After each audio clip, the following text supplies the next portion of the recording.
Alors cette plante magique, la canne à sucre, en fait a permis justement cette diversité de visages en fait à l'île Maurice. C'est-à-dire qu'il y a eu tellement des périodes diverses en 400 ans et tout ça fait qu'aujourd'hui on a une mixité de couleurs, de visages qui forment vraiment le peuple mauricien.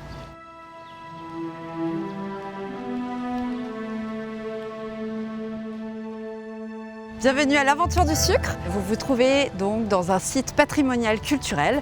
Il faut savoir qu'à Maurice, il y a eu plus de 250 usines sucrières il y a encore plus de 200 ans.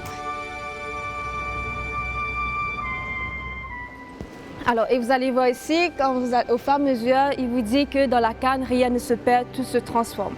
Parce que vous allez voir avec la canne à sucre, on ne fait pas seulement le sucre, mais on a aussi d'autres coproduits. Et 16e et 17e siècle, vous allez voir, le sucre reste parmi les aristocrates. Pourquoi à cette époque, le sucre était considéré au même titre que de l'or et des épices?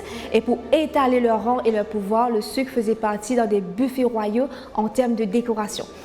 Et vous allez voir, quand ces gros engrenages sont en train de tourner, c'est ça qui va nous permettre d'écraser la canne à sucre dans le moulin de l'autre côté. Donc on peut voir par exemple là des vestiges de l'usine de l'aventure du sucre.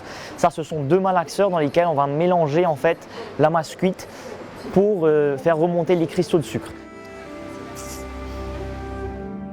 Quand les fleurs commencent à sortir, la canne arrive à la maturation. Ça veut dire avec les fleurs, vous avez mâle, femelle et bisexe. Ça veut dire pour reproduire deux variétés de canne, on prend les fleurs mâles et femelles pour obtenir en fait de nouvelles variétés de cannes.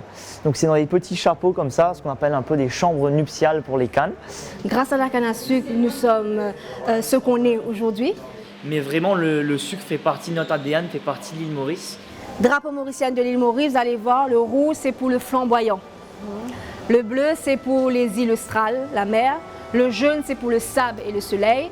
Et vert c'est pour la canne à sucre parce que tout autour de l'île, la plupart c'est beaucoup champs de canne.